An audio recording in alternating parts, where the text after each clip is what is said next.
If you never feel seen, standing at the edge of the room while everyone else bonds, this is for you. You don't know how to start, you don't know when to jump in, and when you finally do, it falls flat. If you're a man between 25 and 45, maybe your work has you drained. Maybe anxiety sits on your chest like armor. I get it. I was the classic nerd who cracked language in the army, taught communication as a high school English teacher, and learned persuasion in New York City real estate. I study how winners win, and I decoded Jace Beleren so you can level up your charisma XP or simply overcome the sticking points that keep you quiet.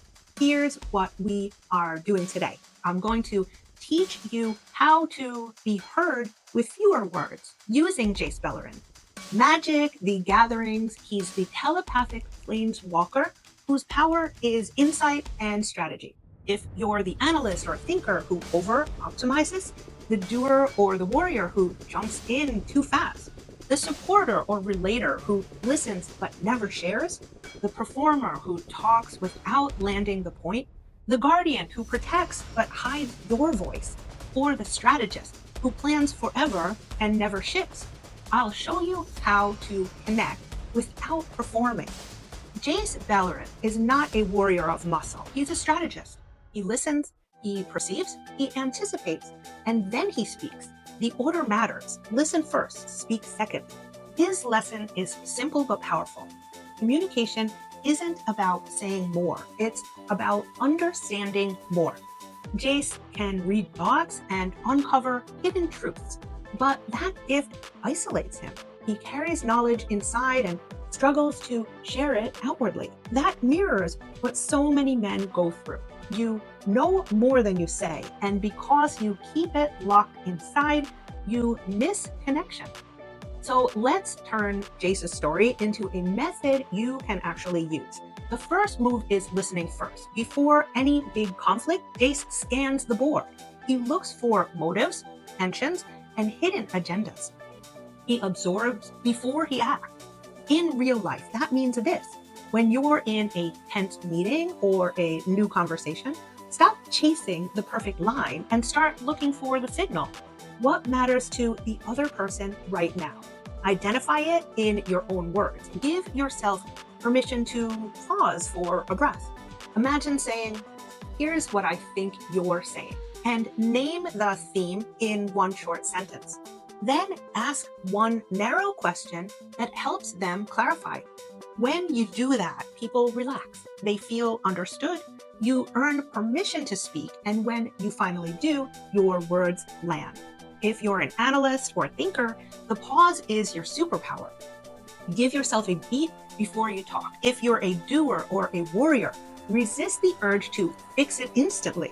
Seek the target before you fire. If you're a supporter or a relator, you already listen well. Your edge now is contributing one clear point after you reflect. If you're a performer, trim the flair and mirror one word they used so they feel heard.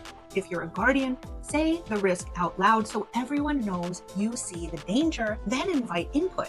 If you're a strategist, ask for the single bottleneck so the next step is obvious. Listen first, then speak. The second move is strategic language. Jace doesn't try to out-yell anyone. He out-aims them. He chooses precise words that unlock action in your life. Replace paragraphs with a pinpoint. Make your point, name the stakes, and invite a response. At work, that might sound like, here's what I'm seeing and why it matters today. Here's what I suggest. Does that fit? With friends or someone you're getting to know, you might say, I've been quiet because I overthink. I want to be more present. Want to grab coffee Wednesday and actually talk? Precision over volume. Ask for the next step instead of chasing the perfect line. Keep your delivery simple and your tone steady, and give them room to answer. If you lean analyst, you cap yourself at 2 sentences before you invite a response. If you're a doer, remember to add the why before you push the do. If you're a supporter, don't soften your ask so much that nobody knows what you want. Be kind and direct. If you're a performer, trade clever for clear. Clarity is charisma. If you're a guardian, state the boundary with respect and peace. If you're a strategist, ship version 1 out loud. Progress beats perfection. The third move is empathy through perception. Jade senses the unsaid, the fear, the pride, the shame. He responds to the layer underneath the argument. Most conflicts aren't about the topic on the surface. They're about the emotion underneath. In practice, that means you acknowledge what you think they're feeling, you ask whether they want to vent or solve, and then you make a small, respectful ask that moves things forward. You meet people where they are instead of dragging them to where you wish they were. That's charisma without volume. That's presence that people can feel. If you're an analyst, it's fine if you're guessing about their feeling isn't perfect. Name it gently anyway. If you're a doer, ask whether they want a solution before you offer one. If you're a supporter, remember to add your perspective at the end so you don't disappear. If you're a performer, slow your tone to match theirs and let the silence breathe.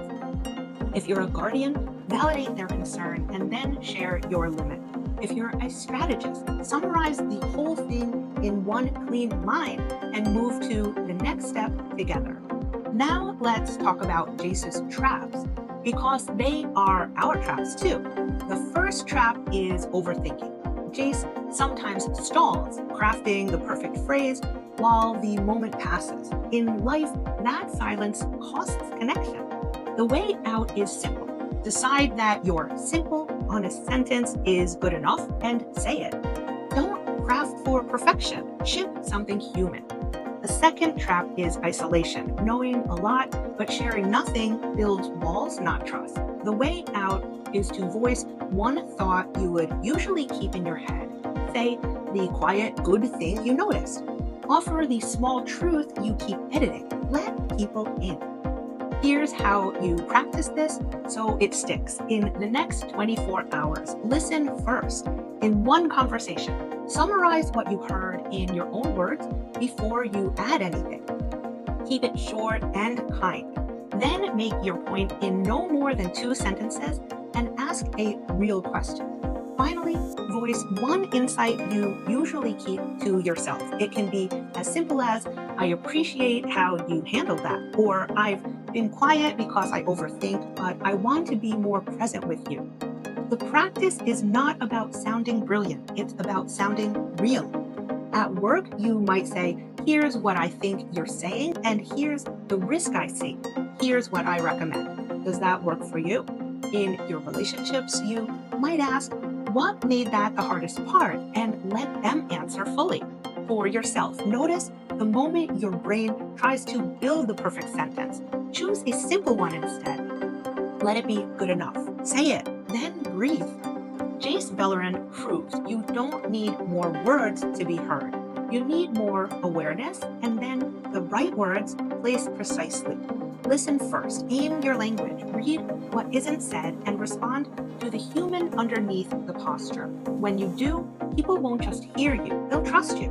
That's the point of all of this, not to become the loudest man in the room, but to become the one people rely on when it counts. If this resonates, subscribe and stay with me. Each week, I'll break down another hero or villain you already know and translate their story into skills you can use in your real life.